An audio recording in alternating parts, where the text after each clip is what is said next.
శుభోదయం.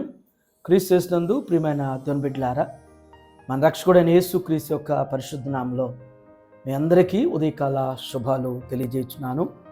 దేవుని యొక్క మహాకృపను బట్టి దేవుడి ఈ వీక్ అంతా మన పనుల్లో, మన ప్రయాణ బాధ్యతల్లో ఆయన వెన్నంటుండి మనకి కాపుదలను అనుగ్రహించి ఈ వీక్లో లాస్ట్ డేలో ఈ ఉదయం ఆయన యొక్క స్వరమైనటువంటి కృపను దేవుడు మన అందరికీ దయచేసినందుకు మరి దేవునికి మనం ఎంతగానో కృతజ్ఞతలు చెల్లించాల్సిన వారుగా ఉన్నాం.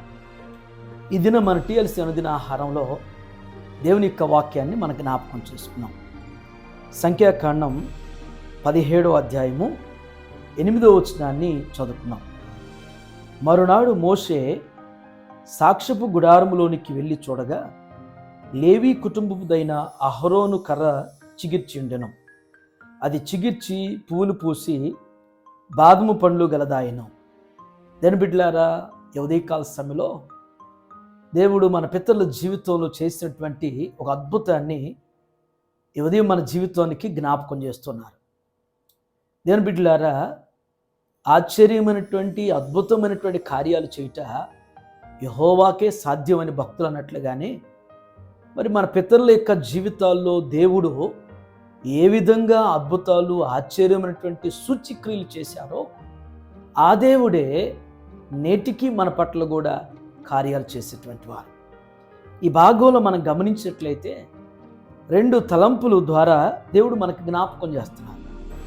మొదటి తలంపు ఏంటంటే, మరునాడు మోషే సాక్ష్యపు గుడారంలోనికి వెళ్ళి చూడగానేటువంటి మాట.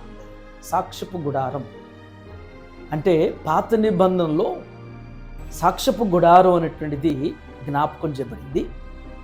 నూతన నిబంధనలో మన జ్ఞాపకం చేసుకున్నటువంటి సాక్ష్యపు గుడారం ఏంటంటే దేవుని యొక్క సన్నిధి, దేవుని యొక్క మందిరం.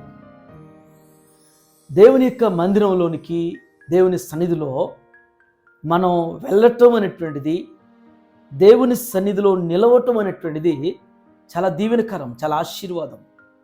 బైబిల్ గ్రంథంలో మనం గమనించినట్లయితే కీర్తనకారుడు అంటాడు, వారు దేవుని మందిరంలో నాటబడినటువంటి వారై అంటారు.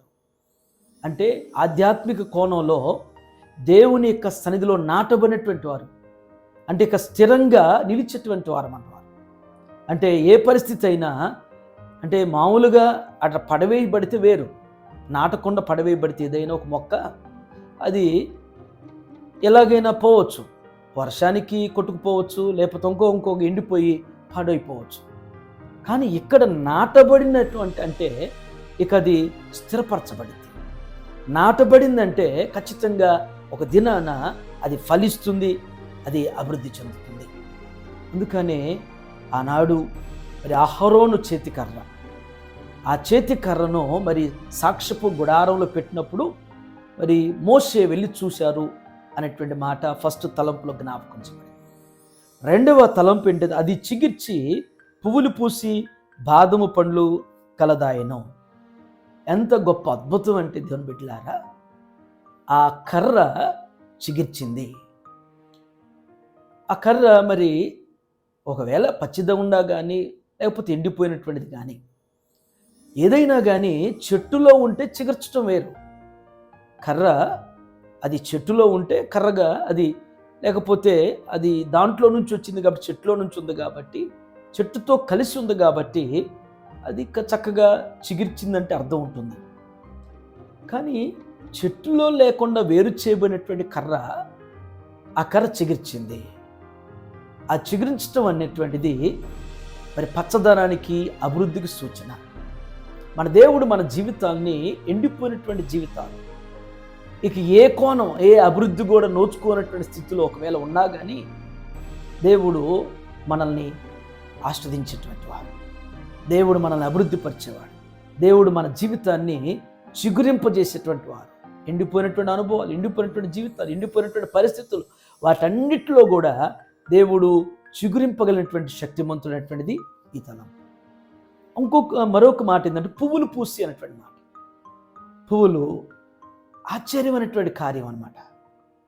ఆ అహరోను కర్ర చిగిర్చడం ఒక ఎత్తు అయితే, ఆ కర్రలో నుంచి, ఆ మొద్దు లాంటి దాంట్లో నుంచి మరి పూలు రావటం అనేటువంటిది అద్భుతం అన్నమాట. అది సువాసన, సువాసనకి సాదృశ్యం సువాసన. మూడవది బాదం కాయలు కాసిన అంటారు, అంటే ఆహారం. దేవుని బిడ్డలారా, 3 గొప్ప కార్యాలు. కర్ర దేనికి సాదృశ్యం అంటే మన జీవితానికి సాదృశ్యం, మన బ్రతుకులకు సాదృశ్యం. దేవుని మందిరంలో మనం ఉంటే, దేవుని సన్నిధిలో మనం నాటబడితే, మనం ఎండిపోయినటువంటి కర్ర ఎలా చిగురిచ్చిద్దో మన జీవితం చిగురిస్తుంది.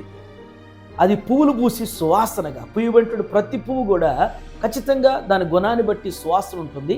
మన జీవితం కూడా మరి అనేకులకి మంచి సువాసన వెదజల్లేటువంటి జీవితంగా దేవుడు మన జీవితాలు చేయగలుగుతారు. ఏ అభివృద్ధి లేకుండా, ఏ కాయలు లేకుండా ఉండిపోయేటువంటి చెట్టులాగా ఉండటం దేవునికి ఇష్టం ఉండదు. మన జీవితాన్ని దేవుడు కాయలు కాసే రీతిగా అనేకులకి, మనకి ఆహారంగా, అనేకులకు ఆహారంగా మనల్ని అభివృద్ధిపరిచి ఆస్వాదించేటువంటి దేవుడు.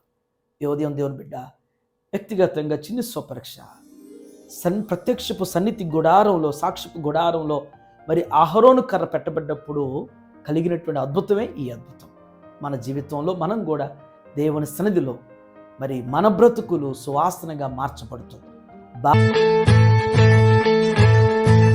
దీవించావే సమృద్ధిగా, నీ సాక్షిగా కొనసాగమని, ప్రేమించావే నన్ను ప్రాణంగా, నీ కోసమే. బాదం కాయలు కాసేటువంటి ఫలభరితమైనటువంటి జీవితాలుగా మనల్ని, మన కుటుంబాన్ని, మన బిడ్డల్ని దేవుడు స్థిరపరచునుగాక. ఆమేన్. ఈ దినం మరి వివాహ వార్షికోత్సవం జరుపుకున్నటువంటి మన సంఘ సభ్యులు శాంతిలాల్ గారికి, భవానీ గారికి వివాహ వార్షికోత్సవ శుభాకాంక్షలు తెలియజేస్తున్నాను. దేవుని యొక్క వాక్యంలో మరి 128వ సంకీర్తనలో జ్ఞాపకం చేసినట్లుగానే మరి వారు బిడ్డలను చూసేటువంటి కృపలు, వారికి మంచి ఆరోగ్యాల ఆయుష్ను దేవుడు అనుగ్రహిస్తూ దీవించనుగాక. ఆమె ప్రార్థన చేసుకున్నాం.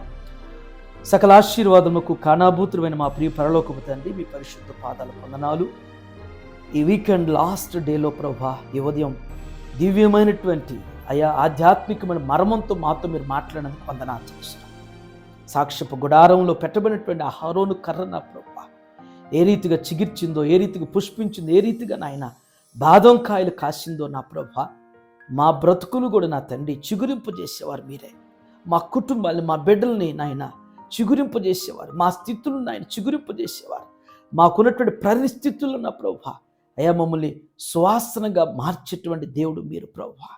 అయ్యా ఏ అభివృద్ధి లేకుండా నాయన కాయనటువంటి నాయన అయ్యా దేవ పనికి మాలినటువంటి చెట్టుగా కాకుండా ప్రభా మా బ్రతుకులు నా తండ్రి అయ్యా మరి పుష్పించటం, ఫలించటం, విస్తరింపజేసేటువంటి వారు మీరై ఉన్నారు. అటు రీతిగా నా తండ్రి భౌతికమైనటువంటి ఫలాలు, ఆత్మ సంబంధమైనటువంటి ఫలాలు ఫలించేటువంటి వారుగా, ఆర్థికంగా, ఆత్మీయంగా మమ్మల్ని అందరిని కూడా స్థిరపరచమని ప్రార్థన చేస్తున్నాను. ఈ ఉదయం టీఎల్సీ అనుదిన ఆహారం చూస్తున్నా మీ బిడ్డలందరూ కూడా జ్ఞాపకం చేసుకుని ప్రభా దేవా ఈ వీక్ అంతా నడిపించారు. రానటువంటి నాయన మరి వారంలో కూడా నా తండ్రి మీ బిడ్డల పక్షాన ఈ లేఖనాలు స్థిరపరిచి నడిపించి బలపరచండి. ఇదేనా నాయన వెడ్డింగ్ యానివర్సరీ జరుపుకుంటున్న మా ప్రియులు శాంతిలాల్ గారిని బట్టి, భవానీని బట్టి ప్రత్యేక మీకు వందనాలు ప్రభా. బిడ్డలు చేసే ఉద్యోగాల్లో, వారి బాధ్యతల్లో, రాకపోకల్లో మీరు తోడుగా ఉండి బలపరచండి.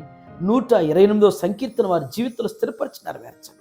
ఇచ్చినటువంటి కుమార్తె మీరు ఆస్వాదించండి. ఉన్నతమైనటువంటి భవిష్యత్తును వారికి మీరు బిడ్డకు దయచేసిన ఆయన, వారి కుటుంబాన్ని మీరు దీవించి వృద్ధిపరచమని యేసు నామములో తండ్రి, ఆమేన్. God bless you all.